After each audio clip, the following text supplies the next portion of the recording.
My name is Laura. I work here at WildCare Oklahoma. I've been here for about 4 years now. So WildCare is a nonprofit organization. We are a 501c3. That means we are running primarily off of donations, grants, and that's it, and corporate sponsorships. And we exist to provide people a place to bring injured or orphaned wildlife with the goal of releasing that injured and orphaned wildlife back into the wild. And what that means for us as far as how we operate, that means we're a very hands-off organization. A lot of people are like, oh wow, like you work with baby skunks and baby raccoons, that must be so fun to like hang out with them and play with them and snuggle them. Like that is not at all what it's about. Like we are here to make sure that the animals stay as wild as possible.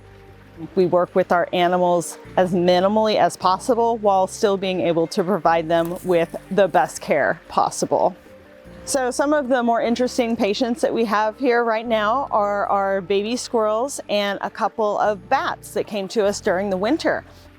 Our 2 bats that we have right now were found on the ground on very cold days. And what likely happened to these bats is that it was warm during the daytime, like maybe upwards in like the 60s. And whenever bats experience that kind of warm weather, it kind of tells them it's time to wake up. So they get up, try to go fly around, and of course there's no bugs available for them to eat. And then also it gets very cold very fast. As soon as the sun goes down, these animals get cold shocked, and they spend a lot of calories trying to stay warm and trying to fly. They end up running out of energy, and then they're on the ground, and they will stay there until either they get warmer or somebody comes, picks them up and contacts a wildlife rehabber. And whenever that happens and we're not able to release a bat back into the wild, that means they do have to stay at WildCare. These animals get weighed once a day, and then they get hand-fed once a day. And we keep a close eye on their weight and make any changes in their diet that we need to based on what their weight trends are telling us. When it comes to baby squirrels at WildCare, most of them right now have been coming in at a very young age. And these babies, they have their eyes closed, their ears are still closed, and they don't have very much fur. So they need to stay in incubators to keep nice and warm. They need to be fed 4 times a day. So we're pretty much like working on these all day.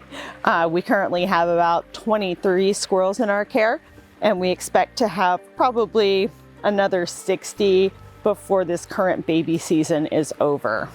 For baby squirrels, it's really important that we use a syringe to hand feed them. A lot of people imagine that baby feeding means you're using bottles. That is not true for teeny tiny babies.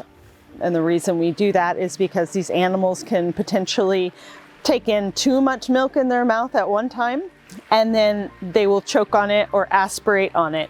And that will result in them developing aspirative pneumonia, which is no bueno, super bad news for a tiny baby squirrel. These little guys will stay in our care until they are weaned, and once they are weaned off of their formula and they've been gaining weight and showing that they're big healthy squirrels, they'll be ready to move to their outside enclosures. Once they're in their outdoor enclosures, they'll stay there for about 4 weeks before being released into the wild.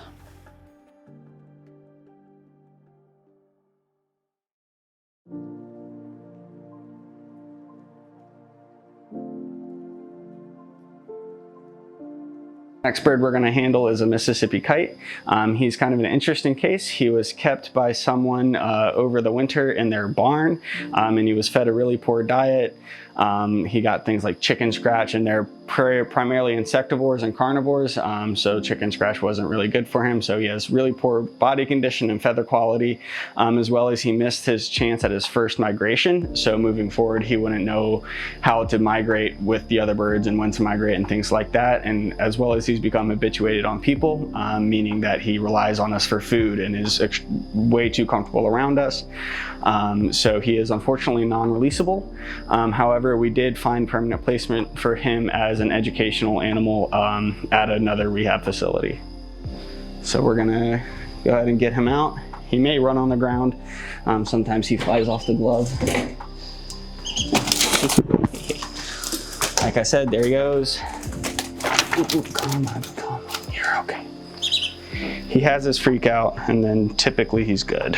As you can see, the tips of his wings and all of his tail feathers are broken. And this is due to improper housing from the person that kept him over the winter. And these are some of the reasons that he was unfortunately non-releasable. Gonna get a weight on him. Perch. Good job. 290. Step up. Good job, buddy. We've been working with him in terms of getting him comfortable with people. He knows touch, and then we can kind of touch his keel and his wings. And he's very hungry because it's the morning and he hasn't been fed yet. Do you want? No? There we go. When he first got here, this is the only way we could get him to eat. What if I do it like this?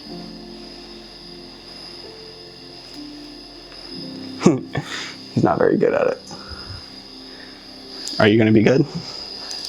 Probably not. I knew it. There we go.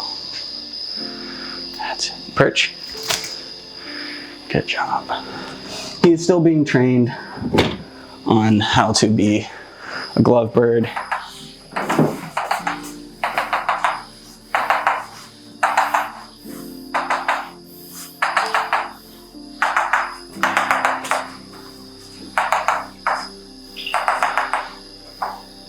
This guy is very bitey as far as fledglings go,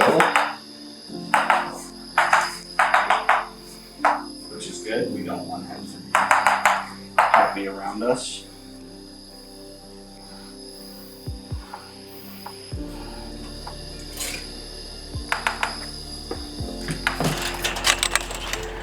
Birds come out here when they're pre-release to build up flight muscles. And then we're gonna find a great horned owl in our trees. So obviously the nice part about this enclosure is that it pretty closely simulates, you know, a natural environment for him. But some of the issues with it is that it makes it hard to find them. And the netting is not ideal. Believe it or not, he's right there. He's got to fly, unfortunately for him. No, not into the, not that way, there you go. Please don't get tangled in there. Skedaddle. There he goes. I know you see me, that's scary. Go on, go. Very stubborn. And that's why he needs the physical therapy. He should not be unable to fly.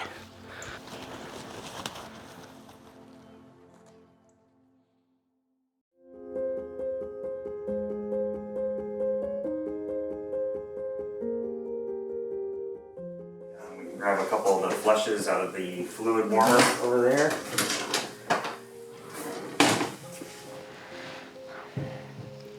Yeah, so I'm looking at these guys, definitely holding them like you are so he can't injure his back.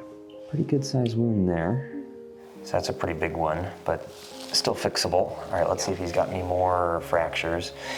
Oh, another one right here. Yep, okay.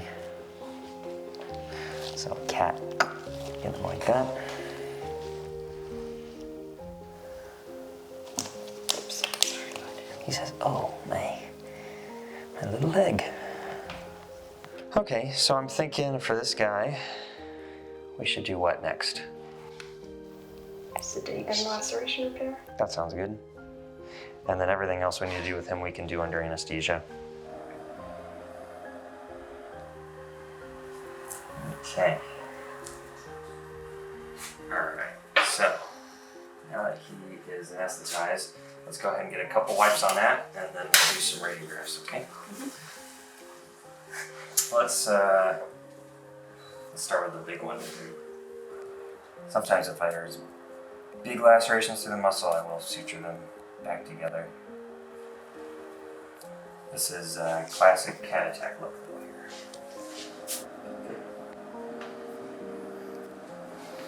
Bring the whole thing together as kind of one entity. There you go. Just